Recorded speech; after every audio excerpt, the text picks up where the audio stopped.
अस्सलामुअलैकुम वरहमतुल्लाहि वबरकातुहू। दोस्तों, आज आप सभी के लिए हज़रत सुलेमान अलैहिस्सलाम और साथ ही साथ एक मेंढक और एक चींटी का बड़ा ही अजीबोगरीब वाक़या लेकर आया हूँ, जिसको सुनने के बाद यकीनन आपके रोंगटे तो खड़े होंगे ही होंगे, साथ ही साथ आप बेसाख्ता पुकार उठेंगे, इन्नल्लाह अला कुल्लि शैइन कदीर, अल्लाह हर शय के ऊपर कादिर है। दोस्तों, आप सभी को हज़रत सुलेमान अलैहिस्सलाम के हवाले से पूरा वाक़या सुनाऊंगा, लेकिन उससे पहले गुजारिश करना चाहूँगा कि अगर आप हमारे यूट्यूब चैनल के ऊपर नए हैं तो हमारे चैनल को सब्सक्राइब कर लीजिए, साथ ही साथ ऑल नोटिफिकेशन के बेल को दबा लीजिए। और अगर अब तक आपने कमेंट बॉक्स के अंदर लब्बैक या रसूलुल्लाह नहीं लिखा है तो कमेंट बॉक्स के अंदर लब्बैक या रसूलुल्लाह ज़रूर लिखें, ताकि हमें इस चीज़ का अंदाज़ा हो सके कि हमारे इस वीडियो को देखने के लिए कितने आशिकाने रसूल आए हैं। दोस्तों, अल्लाह ताला ने तमाम नबियों को बड़े बड़े मोजज़ात से नवाजा, इसमें कोई शक नहीं। और हज़रत सुलेमान अलैहिस्सलाम को तमाम दुनिया की बादशाहत अता की गई। आप जानवरों की बोलियां भी समझते थे, जिन्नातों के ऊपर भी आपकी हुकूमत थी, हवाओं के ऊपर भी आपकी हुकूमत थी, यानी कुल मिलाकर अल्लाह ने आपको वो हुकूमत अता फरमाई। ना ही आपसे पहले वो हुकूमत किसी को दी गई और ना ही आपके बाद किसी और को दी जाएगी। दोस्तों, आप सभी को बता दूं, एक मर्तबा का वाक़या है कि हज़रत सुलेमान अलैहिस्सलाम एक समुंदर के किनारे बैठे हुए थे कि तभी अचानक आपकी नज़र जो है वो एक चींटी के ऊपर पड़ती है। उस चींटी के मुंह के अंदर एक दाना था जो कि वो लेकर दरिया के किनारे आ गई थी। तभी अचानक हज़रत सुलेमान अलैहिस्सलाम देखते हैं कि वहाँ पर एक मेंढक जो है वो अपना मुंह खोल के बैठा हुआ है। चींटी जो है वो उस मेंढक के मुंह में दाखिल हो जाती है और उसके बाद कुछ देर के बाद वापस मेंढक जो है वो किनारे पर आता है और चींटी को बाहर निकाल देता है अपने मुंह से। ऐसे में हज़रत सुलेमान अलैहिस्सलाम जो थे वो थोड़े हैरान तो थे, लेकिन इस मर्तबा उन्होंने ये देखा कि जाते वक्त तो चींटी के मुंह में दाना था, लेकिन इस वक्त चींटी के मुंह में कोई दाना नहीं। हम जानते हैं कि हज़रत सुलेमान अलैहिस्सलाम जो हैं वो जानवरों की बोलियों को समझा करते थे, इसीलिए फ़ौरन ही आपने चींटी से ये सवाल किया कि तुम मेंढक के मुँह में क्यों गई थी, और उस वक्त तो तुम्हारे मुँह में दाना भी था लेकिन इस वक्त तुम्हारे मुँह में कुछ नहीं, ऐसा क्यों? ऐसे में दोस्तों, आप सभी को बता देना चाहता हूँ, वो जो चींटी थी वो ये बात कहने लगी कि मुझे अल्लाह ने किसी काम के ऊपर मुकर्रर किया है, यानी इसी समुंदर की गहराइयों में एक पत्थर है जो कि अंदर से खाली है और वहाँ पर अल्लाह ताला ने एक कीड़े को पैदा किया है। उस कीड़े की दुनिया और कायनात जो है वो वही जगह है, लेकिन बात दरअसल ये है कि वो कीड़ा जो है वो वहाँ से नहीं निकल सकता, इसीलिए अल्लाह ने मुझे उसके लिए मुकर्रर किया है ताकि मैं खाना अपने मुँह में लेकर मेंढक के मुंह में चली जाऊं और वो मेंढक जो है वो उसी पत्थर के पास जाकर मुझे उस सुराख में घुसा देता है,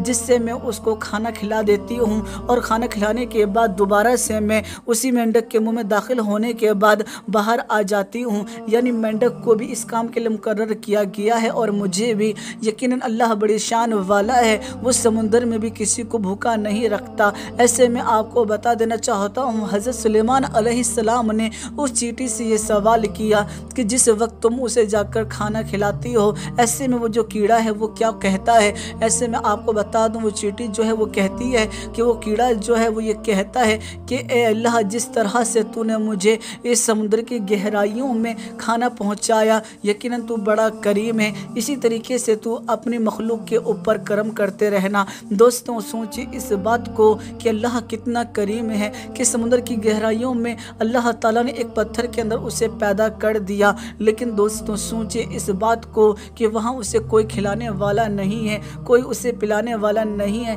लेकिन अल्लाह ने किस तरह का निज़ाम बनाया कि चींटी जो है वो अपने मुंह में दाना रखती है और उसके बाद मेंढक के मुंह में दाखिल हो जाती है। यहाँ पर मेंढक चाहे तो चींटी को खा सकता था, लेकिन दोस्तों आप देख सकते हैं कि मेंढक जो है वो चींटी को कोई नुकसान नहीं पहुँचाता और वो मेंढक बड़ी आसानी के साथ समुद्र में जाकर उस चींटी के ज़रिए उस कीड़े को खाना खिला देता है। सोचने वाली बात यहाँ पर यह है कि किस तरह से एक जो चींटी है जो कि पानी में अगर जाए तो यकीनन उसके लिए पानी जो है वो बहुत ज़्यादा नुकसानदेह होता है, लेकिन यहाँ पर अल्लाह उस चींटी की पानी से भी हिफाजत फरमा रहा है और वही चींटी जो है वो उस कीड़े को खाना भी खिला रही है। बेशक अल्लाह बड़ा करीम है, इन्नल्लाह अला कुल्लि शैइन कदीर, अल्लाह हर शय के ऊपर कादिर है। दोस्तों, इसीलिए कभी भी अल्लाह की ज़ात से नाउम्मीद नहीं होना चाहिए, कभी कभी आपने इस बात के ऊपर गौर किया कि जब एक परिंदा जो है वो सुबह उठता है और अपनी मंजिल की तरफ रवा दवा हो जाता है, सारा दिन वो दाना चुगता है और चुगने के बाद वो वापस लौट आता है, उसके पास कुछ मौजूद नहीं होता, वो अगला दिन अल्लाह के यकीन के ऊपर शुरू करता है। सोचिए इस बात को कि जिस वक्त वो सुबह उठता है उसे इस चीज़ का भी अंदाज़ा नहीं होता कि अगर मैं इस सिमत में उड़ूंगा तो मुझे खाना मिलेगा या नहीं मिलेगा, लेकिन उसे यकीन है अल्लाह के ज़ात के ऊपर कि अल्लाह यकीनन मुझे ज़रूर खिलाएगा, इसीलिए वो जिधर भी निकल जाता है अल्लाह उसकी रोज़ी उधर ही पैदा कर देता है। सोचिए इस बात को कि चिड़िया जो है वो अपना खाना बचाता भी नहीं है, उसके बाद भी वो भूखे पेट नहीं सोता, लेकिन इंसान आज जो है वो खाना बचाता है लेकिन फिर भी वो भूखे पेट सो जाया करता है। सोचिए इस बात को कि अल्लाह ताला की ज़ात के ऊपर कितना यकीन अब लोगों का कम होता चला जा रहा है। वरना दोस्तों अगर हमारा भी यकीन अल्लाह के ज़ात के ऊपर इसी तरह से हो जाए कि अल्लाह यकीनन हमारी ज़रूरतों को पूरा करने वाला है, रोज़ी वही पहुंचाने वाला है, तो तमाम परेशानियां जो हैं वैसे ही ख़त्म हो जाएंगी। लेकिन आज हमारे दिलों से अल्लाह का खौफ निकल गया है, हमारा यकीन अल्लाह के ज़ात पर कम होता जा रहा है, इसीलिए आज हम लोग रोज़ी ढूंढने के लिए दूसरों के दरों पर जा रहे हैं। और यकीनन दोस्तों यही हमारी कमी है, हमें अल्लाह की तरफ रुजू करना चाहिए था, अल्लाह से मांगना चाहिए था, वही हमें अता कर सकता है, क्योंकि रोज़ी का ज़िम्मा अल्लाह के पास है। जी हाँ दोस्तों, अल्लाह ही है जो तमाम चीज़ें अता करने वाला है, इसीलिए आप इन चीज़ों को समझने की कोशिश कीजिए। आपको ये वाक़या कैसा लगा आप हमें ज़रूर कमेंट करके बताइएगा। वीडियो पसंद आई है वीडियो को लाइक कीजिएगा और इस वीडियो को ज़्यादा से ज़्यादा शेयर कर दीजिएगा। मैं फिर मुलाकात करूँगा आप लोगों से एक नई और प्यारी वीडियो में, जब तक के लिए इजाज़त चाहता हूँ, अल्लाह हाफ़िज़। फानूस बन के जिसकी